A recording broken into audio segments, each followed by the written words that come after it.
शुरू करें।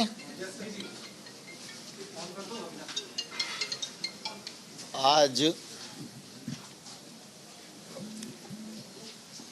भारत सरकार की किसान यूनियन के साथ वार्ता 2 बजे प्रारंभ हुई। वार्ता में तीनों कानूनों से संबंधित ही चर्चा होती रही, लेकिन कोई निर्णय आज नहीं हो सका। सरकार का लगातार यह आग्रह रहा कि रिपील के अतिरिक्त कोई और विकल्प अगर यूनियन दे तो सरकार उस पर विचार करेगी, लेकिन बहुत देर तक चर्चा के बाद भी कोई विकल्प आज प्रस्तुत नहीं किए जा सके और इसलिए आज चर्चा का दौर यहीं स्थगित हुआ और यूनियन और सरकार दोनों ने मिलकर ये तय किया है कि 15 जनवरी को पुनः दोपहर 12 बजे वार्ता के लिए इकट्ठा होंगे। वो लोग भी अपने यहाँ बात करेंगे, हम लोग भी अपने यहाँ बात करेंगे और मुझे आशा है कि 15 तारीख की जो बैठक होगी उसमें कोई समाधान ढूंढने में हम लोग सफल होंगे। सर, क्या 15 तारीख को जब आएंगे तो क्या किसानों ने ये आश्वासन दिया कि कोई नए विकल्प लेकर आएंगे? कैसे जो आप कह रहे हैं? स्वाभाविक रूप से अंदर जब चर्चा होती है तो बहुत सारी बातें होती हैं और उन सब बातों को सार्वजनिक करना उचित नहीं होता, लेकिन जब चर्चा हुई और चर्चा में निर्णय तक नहीं पहुंच सके तो निश्चित रूप से कई विषय ऐसे हैं जो उनके भी ध्यान में आए, कई विषय ऐसे हैं जो हमारे भी ध्यान में आए। तो इसलिए जब अगली चर्चा होगी तो अगली चर्चा में वो सब बातचीत करके ही दोनों पक्ष बैठेंगे। जैसे कुछ किसान नेता कह रहे हैं कि ये राज्यों पर छोड़ दिया जाना चाहिए कि वो कानून बनाए, कृषि को लेकर केंद्र सरकार अपने कानून रद्द कर दे। क्या इस तरह का कोई ऑप्शन है? नहीं ब्रह्मा जी, आप कह रहे हो, लेकिन बैठक में किसी भी किसान नेता ने इस प्रकार का प्रस्ताव नहीं दिया।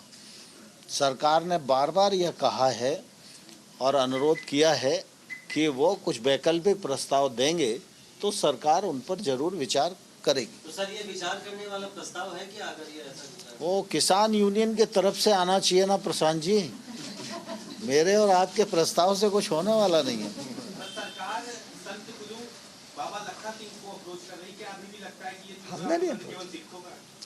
देखिए, हमने सीधा अप्रोच किसी को नहीं किया। कृषि कानूनों पर आंदोलन है, आंदोलन के जो पक्षकार हैं उनका मानना यह है कि ये कानून निरस्त किए जाने योग्य हैं। देश भर में बहुत सारे लोग इस पक्ष के हैं जो कानून का समर्थन कर रहे हैं। तो जो निरस्त किए जाने के पक्ष में हैं उन यूनियन से भी लगातार सरकार सम्मानपूर्वक वार्ता कर रही है।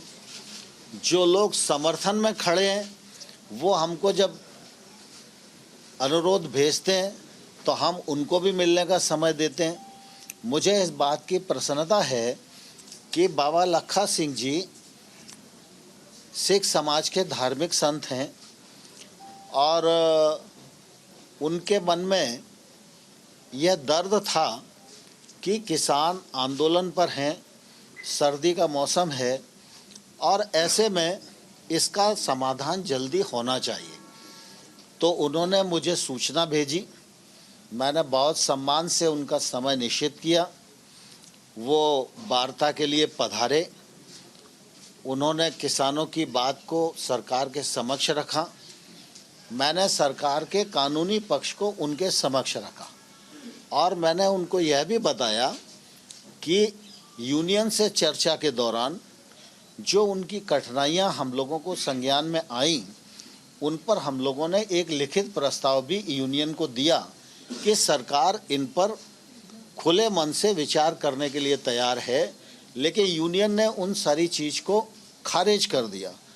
और मैंने उनसे ये प्रार्थना की कि आप यूनियंस के लीडर्स से बात करें, यूनियन के लीडर रिपील के अतिरिक्त जो भी विचार व्यक्त करते हैं वो सीधा हमको विचार व्यक्त करें, हमको प्रस्ताव दें, अथवा वो अगर आपको भी कोई प्रस्ताव देते हैं और आप हमको कन्वे करते हैं तो भी निश्चित रूप से हम विचार करेंगे।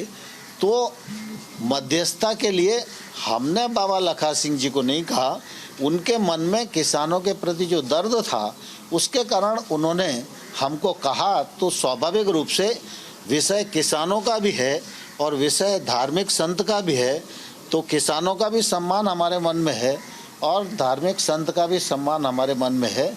इसलिए बाबा लखा सिंह जी से बहुत अच्छे वातावरण में चर्चा हुई और मुझे आशा है कि शायद उन्होंने संबंधित लोगों से बात की हो। जो किसान संगठन आपको समर्थन देते रहे, आपसे मिलते रहे हैं, अगली बैठक में क्या उनको भी बुलाया जाएगा? बहुत सारे संगठन मिले हैं आपसे समर्थन। देखिए, अभी इस प्रकार का कोई विचार नहीं है। अभी जो आंदोलनकारी पक्ष है हम उसी से बातचीत कर रहे हैं।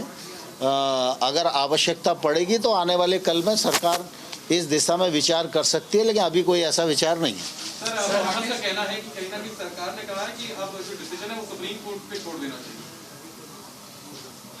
देखिए, दरअसल क्या है कि सरकार ने ये नहीं कहा।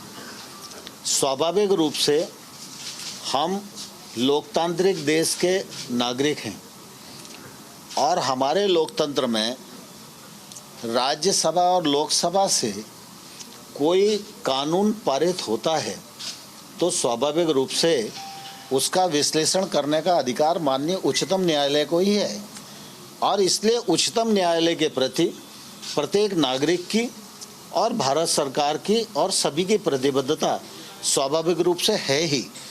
और इसलिए ये विषय आता है क्योंकि सुप्रीम कोर्ट में 11 तारीख को डेट भी लगी है, तो सुप्रीम कोर्ट की बातचीत इस मामले में आती है। लेकिन सुप्रीम कोर्ट जिस दिशा में निर्णय देंगे तो सरकार तो सुप्रीम कोर्ट के प्रति प्रतिबद्ध है ही। क्या अगली बैठक में किसान ही नेता ही विकल्प लेकर आएंगे कि सरकार भी विकल्प लेकर आएगी? मुझे आशा है कि विकल्प लेकर आएंगे और मुझे आशा है कि समाधान की ओर हम सब बढ़ेंगे।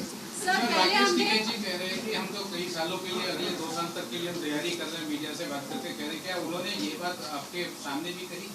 देखिए, दरअसल मेरे सामने तो नहीं कही, लेकिन स्वाभाविक रूप से अभिव्यक्ति की स्वतंत्रता सबको है। सर, पहले हमने yes और no वाला सरकार देखा था। Government ready to set up an informal group between the farmers, unions and the government side, so that some point of convergence can be created? नहीं, दरअसल अभी इस प्रकार की कई बातें बैठक में होती हैं, लेकिन इस प्रकार की बात कोई अभी अस्तित्व में नहीं है।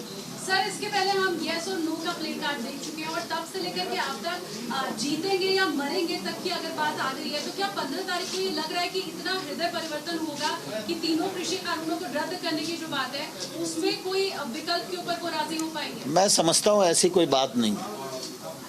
लेकिन किसान नेताओं का कहना है जब तक कानून वापसी नहीं तब तक घर वापसी नहीं, तो ऐसे में सरकार की आगे की रणनीति क्या होगी? किस तरह से आपको लगता है कि आप बना पाएंगे किसान नेता? इसीलिए तो चर्चा चल रही है। चर्चा का ही परिणाम सकारात्मक आएगा। सर, पिछली बार आपने कहा था 50% तक बात हो गई, क्या उससे थोड़ा प्रतिशत बढ़ा? अब बाकी 50 में ही अटका हुआ है मामला। थैंक यू भैया, थैंक यू।